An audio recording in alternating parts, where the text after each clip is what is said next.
All right, I'm starting it. Bomb.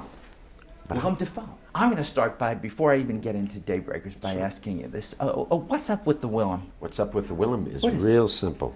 It's came from a big family. My father was William. Mm-hmm. I'm toward the end of the family. I grew up being called Billy, but I was always searching for a nickname. It has nothing to do with being a performer. And it was just a slangy way of saying William sounded too formal. Willem is like... But you invented it. It wasn't... I didn't.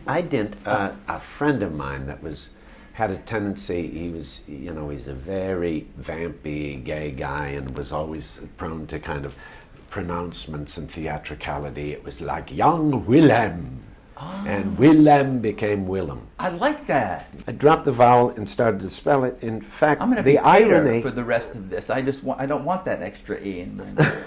I want it gone. Yeah. Peter. It's good. But I want to start, before I get directly to Daybreakers, is this, you see every time someone comes here, you saw it. You don't miss much. No, I saw your show on online. Okay. So you start this decade playing a vampire in Shadow of the Vampire. Yeah. You know what? I'm just thinking too. You're the only person, every actor, ever to be nominated for an Oscar for playing a vampire. Screw Rob Pattinson.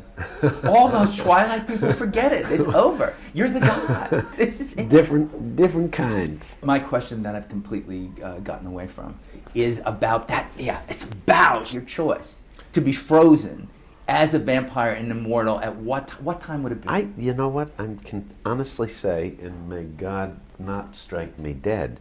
He's not out there. Well, he's in God. Art wasn't in that office. He's that way. Yeah.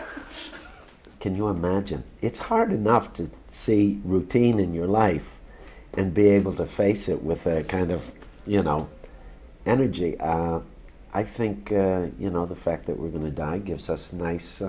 It's a nice little framing device.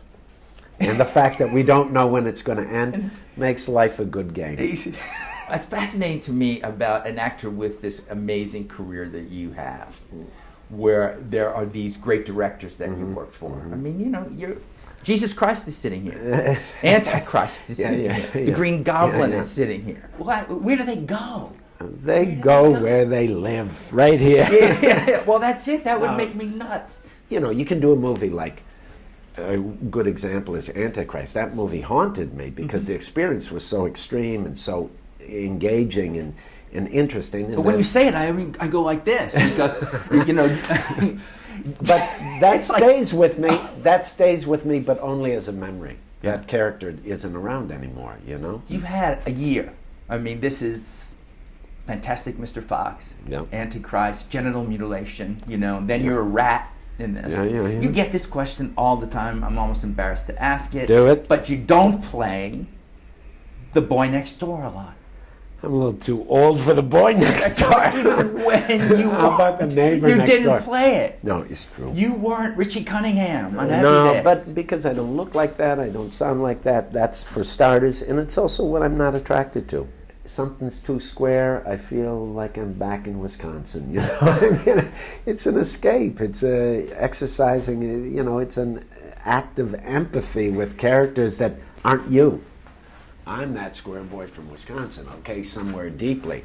So when I participate in these fictions and making these things, I want to do something that speaks to something beyond. I had done this thing, I put this together as a kind of Rorschach test. Okay.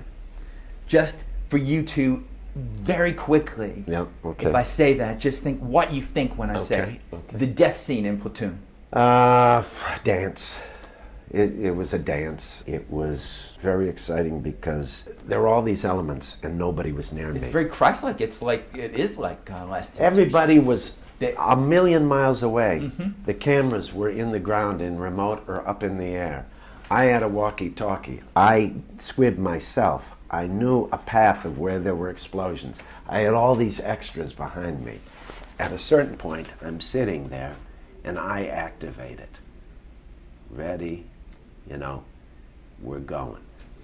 Ditch the thing, start to run, and do this pattern so I don't get blown up, and die. It's a very specific task. It's very practical in a funny way, but it's so, of course, evocative that it's very moving, even as I'm doing it. I'm imitating something very strong. The take that actually they ended up using, my squibs misfunctioned.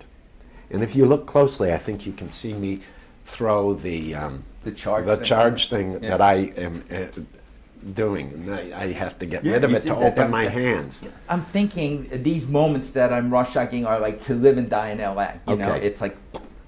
This I remember very well. I loved shooting all those people. I shot a lot of people in that.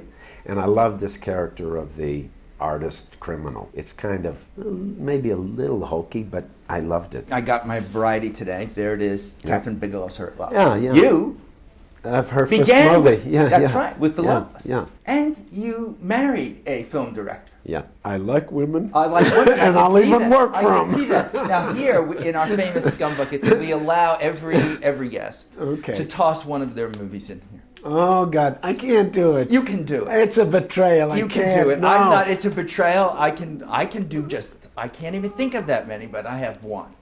Well, you do it for me then, because I can toss in Body of Evidence in there. But you loved it because you want to toss that in. So I want to say. So now you're going to protect it. That baby. Give me one good thing about it. Then that's what I want to hear. You are wrong. Yeah, that's what I want. I think that movie was misidentified. I think there are things wrong about it. I'm not going to tell you it's a great movie. What I think doesn't matter so much. But sometimes movies are taken and held up as whipping boys, and people pile all their envy, confusion, anger, jealousy, whatever on all the tools of a film critic. Yeah, exactly. No, but I think it gets misidentified. It was always presented to me as an old-fashioned courtroom drama where I had the woman's role and she had the man's role. And that's interesting to me.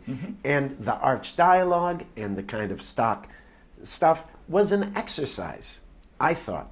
And framed a different way, people would have seen that movie differently. I think it isn't inherently by itself a bad movie. I love that. It's something I never expected. Because everything shifts. Defense Everything of shifts. Oh, I definitely. Now I feel horrible and just love it. Which brings us there to the end of the show, which two things happen, which is, you in this movie, in Daybreakers, you're called Elvis. You sing like even a fraction of a song. A fraction of a song. Now, can't you give us a little of this? Come on. I can't.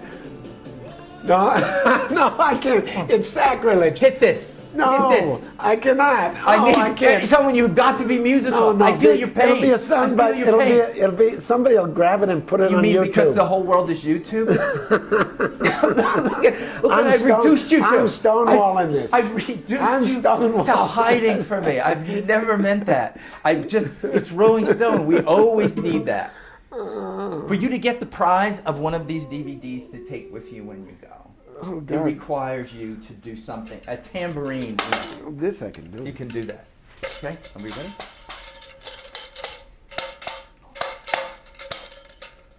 Magnificent. I would never try that. You can pick any of these. Okay, let me see. Now these are the ones that are kept here because no one will steal them from my office. What's Nobody the Book will of take Love? them. You could save another. What's the Book of Love? Here's an animated version of Mel Brooks's Spaceballs. No, I'll go with the real thing. The Book of Love. The Book of Love. Oh, this is American Pie. You went straight to love. Yeah, I always go for love. Has anybody dug this deep into the pile before? This looks good. All right, then take that one. Take that one. Heaven help us. What is it that we need to know about you that we don't know, that nobody knows? Well, you don't need to know anything. But Maybe the thing that I always feel that I do.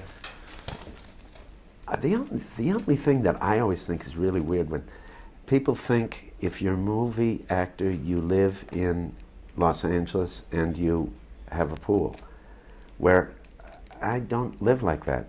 And You've never also, had a pool? people assume I have had a pool, Oh, but